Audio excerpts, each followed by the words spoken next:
Gálatas capítulos 1 al 3.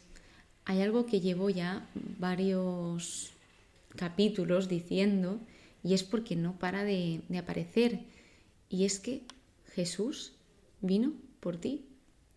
Vino por ti, vino por mí, vino por todos nosotros. Y recurrentemente se nos recuerda que todo lo que hizo Jesús en su vida terrenal lo hizo por ti. Lo hizo por todos y cada uno de nosotros.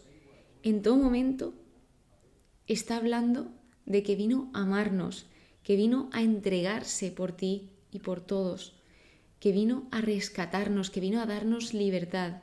Y fijaos qué curioso que una persona que viene para dar libertad acaba siendo crucificada. Aquella persona que vino hablando de la libertad para que todos fuésemos libres, fue siendo crucificada. Pero a él no le importó porque todo lo hizo por nosotros y todo lo hizo por amor y para que nosotros fuésemos libres. Gracias a esa entrega de Jesús en la cruz, nosotros hoy estamos libres porque él en esa cruz cargó y sigue cargando con todos y cada uno de tus pecados. Aquel que nunca cometió pecado se hace pecado por ti. Esta epístola a los Gálatas es una de las que escribió San Pablo. Dicen que es una de las cartas suyas más tempranas, que se escribió aproximadamente entre el año 48 y 55 después de Cristo, y se halla estrechamente vinculada a la carta a los romanos y aborda asuntos muy parecidos o los mismos. Sí que es cierto que esta carta se escribe en un tono serio porque Pablo lo que hace es dar una dura advertencia que está poniendo de relieve la preocupación que él tiene, ya que se está proclamando un evangelio distinto al anunciado, es decir, se está distorsionando toda la verdad. Y esto, pues quieras o no, es un problema porque están engañando a las personas. Y algo que resalta San Pablo es la autenticidad, porque él lo que defiende en todo momento es la verdad y la justicia.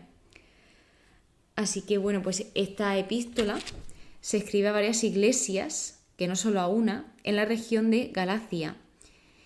Y el trasfondo que había aquí es que al inicio del cristianismo primero estaba el movimiento judío mesiánico en Jerusalén y luego estaban los cristianos no judíos. Entonces estaban los judíos y los no judíos, pero eran cristianos los dos. Y había un debate, que lo vimos en el libro de Hechos de los Apóstoles, en el capítulo 15, que pues habían algunas personas que le obligaban a aquellos recién conversos al cristianismo a circuncidarse y a seguir todas las prácticas judías para poder seguir a Cristo también. Entonces esto era un error porque no debía de ser así. Y esto fue a lo que Pablo fue a defender a los gentiles y a corregir y aclarar este tema. Entonces, pues vemos aquí también cómo esta carta aborda la justificación por la fe en Jesucristo, no por las obras de la ley mosaica, y que la salvación es un regalo gratuito de Dios que no puede ganarse por obras. Y bueno, pues el capítulo 1 empieza como siempre saludando, que usa los saludos tradicionales de ambas culturas, tanto de la griega como de los judíos. La griega es la gracia y la de los judíos es la paz. Sin embargo, San Pablo nombra las dos porque sí que es cierto que la gracia es la fuente de la paz. Se dice Pablo, dice quién es apóstol y dice que es apóstol no por los hombres, no ha sido designado por los hombres, sino ha sido designado por Jesucristo y Dios Padre. Y luego define quién es Jesús, da un pequeño resumen de quién es Jesús, que dice que se entregó a sí mismo por nuestros pecados, para librarnos de este mundo perverso, según la voluntad del Padre. Luego es que ya va directo al grano. En esta carta va tacatá, tacatá, tacatá. O sea, es que no se espera. Así que empieza diciendo eso de que se habían pasado a otro evangelio y no había otro evangelio. Os estaban engañando. Os están diciendo cosas que no son ciertas y están deformando el evangelio de Cristo.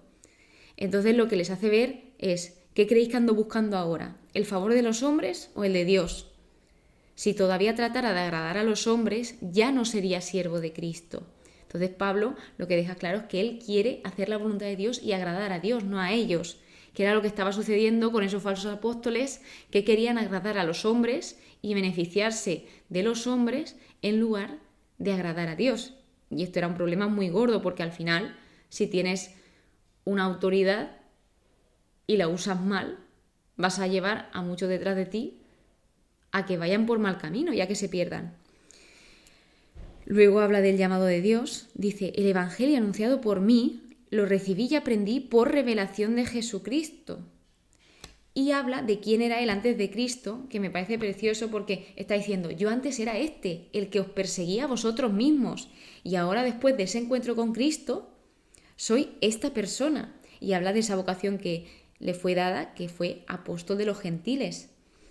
Así que bien, pues él estuvo con los apóstoles Cefas y Santiago, y pues se ve cómo también hay algo muy importante aquí, y es que el valor del testimonio no se limita a una historia dramática.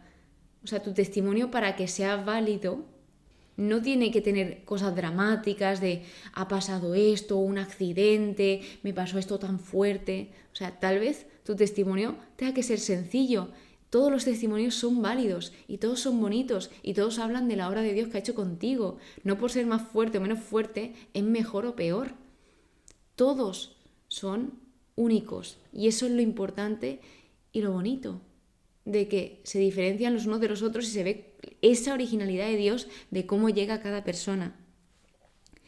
Se hablaba en las iglesias en Judea de Pablo y decían que era el que antes nos perseguía, ahora está anunciando la buena nueva de la fe que entonces quería destruir. Entonces, al ver este gran cambio en Pablo, alababan a Dios por causa de Pablo.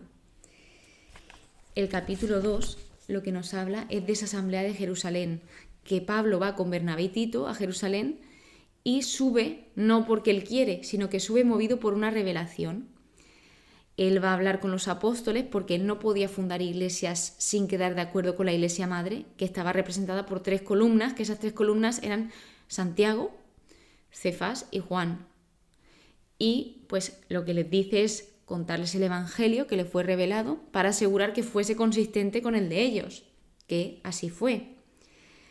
Así que sí que es verdad que fueron algunos falsos hermanos para espiar, fijaos, la libertad que tenían en Cristo Jesús, con el fin de reducirnos a la esclavitud. Lo que ellos querían era espiar a ver qué hablaba de la libertad, porque no les interesaba, porque lo que ellos querían, los falsos hermanos, eran que fuesen esclavos.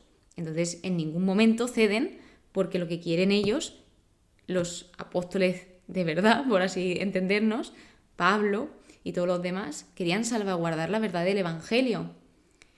Y luego nos aclara que no importa lo que fuesen, pues Dios no mira la condición de los hombres. Da igual que seas rico, pobre, que tengas esto o aquello. O sea, Dios no está mirando tu condición, tu estatus social.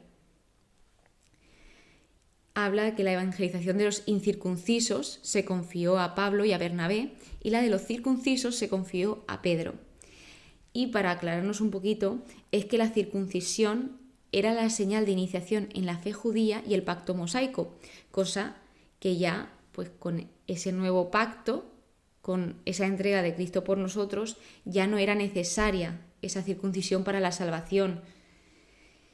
Y luego viene un ejemplo de corrección fraterna. ¿Por qué? ¿Qué sucede? Estaban Pedro y Pablo en Antioquía y Pablo se enfrenta con Pedro por su actitud, porque se supone que Pedro también entendía, ya llegó a entender que los gentiles también eran aceptados por Dios y que todos eran aceptados por Dios, no simplemente los judíos, pero cuando llegó el momento se ve que disimulaba sus sentimientos y permitía pensar que solo los judíos convertidos que practicaban la ley eran los verdaderos cristianos, cosa que no estaba nada bien, porque esto iba en contra del Evangelio, ya que Jesús deja bien claro que Él se entrega por todos y para todos, no solo para los judíos. Si recordamos, Jesús comió con publicanos y pecadores, y Jesús fue muy criticado y perseguido por esto, porque estaba comiendo. ¿Cómo puede ser que el Hijo de Dios coma con publicanos y pecadores? Pues sí, porque Dios nos ama a todos. O sea, entonces, ¿qué médico necesitan los sanos? Como decía él mismo en el Evangelio. O sea, no tiene sentido. Si vengo a curar sanos, ¿qué voy a curar si se supone que están sanos? Entonces, Él es para todos. ¿Y qué pasa? Que cuando Pedro estaba disimulando por miedo a los circuncisos, también arrastró a los demás judíos e incluso a Bernabé, que se supone que él también evangelizaba a los que eran incircuncisos. Entonces, aquí una cosa que se ve es esa gran responsabilidad de ser líder, que te puedes llevar, hagas cosas buenas o malas, te llevas a mucha gente siguiendo tu camino. Vemos otra cosa y es que Pedro no era perfecto, que también fallaba. Vemos la debilidad de Pedro, porque aquí lo podemos ver, ay, de verdad, ¿por qué es así de hipócrita, tal? Sí, fue hipócrita, pero también hay que pensar que era humano y que fallaba.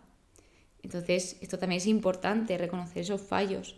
Y al final lo que se ve en esta corrección fraterna que Pablo le hace a Pedro es esa unidad en la diversidad.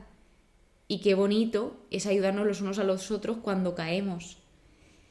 Dice, pero en cuanto vi que no procedían rectamente, conforme a la verdad del Evangelio, dije a Cefas, que Cefas era Pedro. Si tú, siendo judío, vives como gentil y no como judío, ¿cómo fuerzas a los gentiles que vivan como judíos? Y luego de esto, lo que dice es que Cristo no está al servicio del pecado, y habla de sí mismo, de él mismo, de Pablo. He muerto a la ley, a fin de vivir para Dios. Ahora estoy crucificado con Cristo. O sea, ¿por qué también era importante que Pablo hablase de su vida de antes? Porque él había sido el primer ejemplo de estar sujeto a la ley mosaica. O sea, él no salía de ahí. Y era como súper estricto y tal vez no se estaba fijando en lo demás. O sea, sí, yo cumplo todos los mandamientos, soy perfecto, tal. No, tampoco es eso. Así que dice, o sea, después de ese cambio que él tiene, dice, yo ya no vivo, pero Cristo vive en mí, que me amó y se entregó a sí mismo por mí. Dice, no quiero anular la gracia de Dios, pues si por la ley se obtuviera la justicia, Cristo habría muerto en vano. Pablo nos habla, ya no solo te está hablando de la teoría, sino también te habla de la práctica, también te está demostrando aquello que él mismo ha experimentado.